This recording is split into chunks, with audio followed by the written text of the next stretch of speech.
Here is David DeJesus. Hi, David. How are you? I'm sorry. I was talking to nobody, I guess. No. AT&T dropped the ball on that one. Nobody. That would be Steve Bertrand.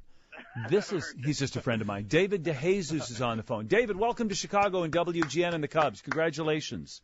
Thanks a lot. How you doing? Really well. So the press conference was today, right? Yes, this morning. How did that go? It went great. Just a few different people just bouncing questions around, and it went well.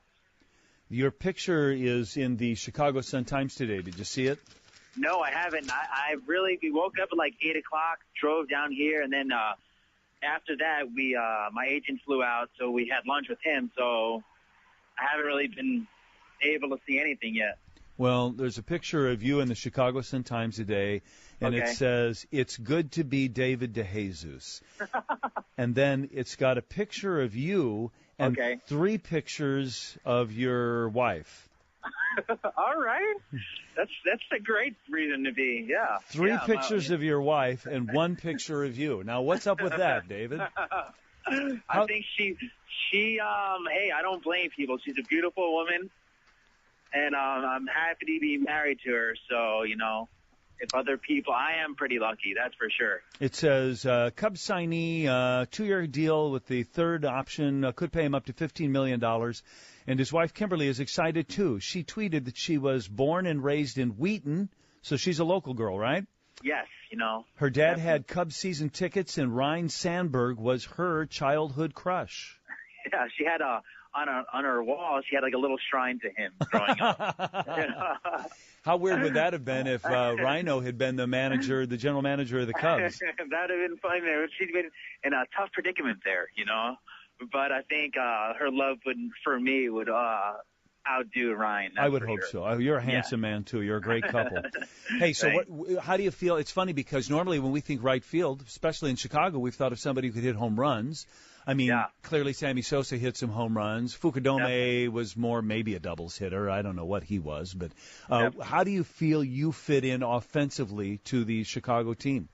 I feel like it's a good fit. I'm a type of guy that's gonna, work the count, try and get on base any way possible. And, I know we're gonna have some guys that can drive in runs behind me. So, my job is just to go out there, get on base, and score runs. And, that's fine with me. And if occasionally it goes over the wall, that's, I like trotting as well. Yeah, no kidding. Sure. Well, where do you see yourself hitting in the lineup then? Where would you like to be? Where do you think they could best use you?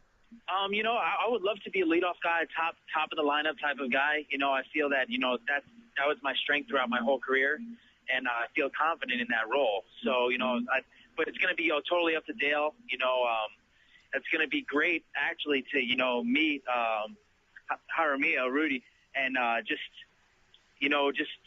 bounce ideas off him, and just use him because he's one of the best hitting coaches in all of baseball. What about your numbers? I mean, a friend of ours, Steve Hayward, said he's a 280-plus career hitter, but your numbers were south of that last year. What happened last year, and how are you going to improve this year? Oakland, it was just, a down year. It was one of those years that, I learned a lot from. I can take back and, see so many at-bats that I gave away. And, and it's, I think the most I'm going to learn is on the mental side of how to deal with failure.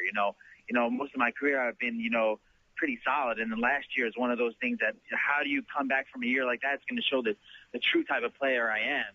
And, I'm excited to work hard. I've been working hard this all season down in strikes with my hitting instructor, Steve Hayward. I got to get a shout out to him out there. But, I'm putting in the time, and I'm not going to stop working for sure. That's the first shot he's got, David. Yeah, we've been Steve Hayward calls us about every 30 seconds, and he goes, "Did you hear about Jesus? Did you hear about Jesus?" And I said, "Yeah, he used to play for the Cubs." He goes, "No, David DeJesus, you idiot." Okay, so Hayward calls everybody he knows in the United States yesterday. He was so thrilled that you signed because you're his guy, right? Yeah. And so he says, "Hey, David is coming to hit tonight at 9 o'clock." So I don't know if you noticed, but there was about 100 people in the cages last night. There aren't normally about 100 people at the cage on a Wednesday night, but everybody was there. And then the phone rings at 9, and you're supposed to be there. And he goes, "You're where? Target? What are you doing at Target?" And then there's this pause, wah, wah, wah, wah, and he goes, You're buying an iron.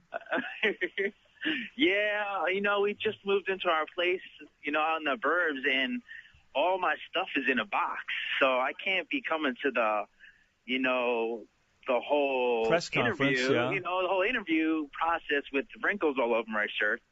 So I had to go get an iron, got an iron, and ironed it around 11:30 last night so I can look presentable, that's for sure. So he goes, well, he looks at all of us. He goes, does anybody have an iron? Because we got to get to Jesus here. And everybody goes, no, I didn't bring an iron to the batting cages tonight, Steve. Yeah. So then you showed up, and I heard you just hit the hell out of the ball, and everybody was really happy to meet you. Yeah, it was great to see. Steve's such a supporter, and I love him for that. He's a great guy, and he's the hit whisperer. Been a great friend for me. Yeah. Well, listen, have a great season, have a great year. Let's visit once in a while on the radio. But congratulations already, David, and keep up the good work. Thanks a lot, John. Appreciate all the support, and we'll definitely get together once in a while. All right, take care now. All right, John, take care. There's your new right fielder, Chicago Cubs fans, and the first signee of the new tradition.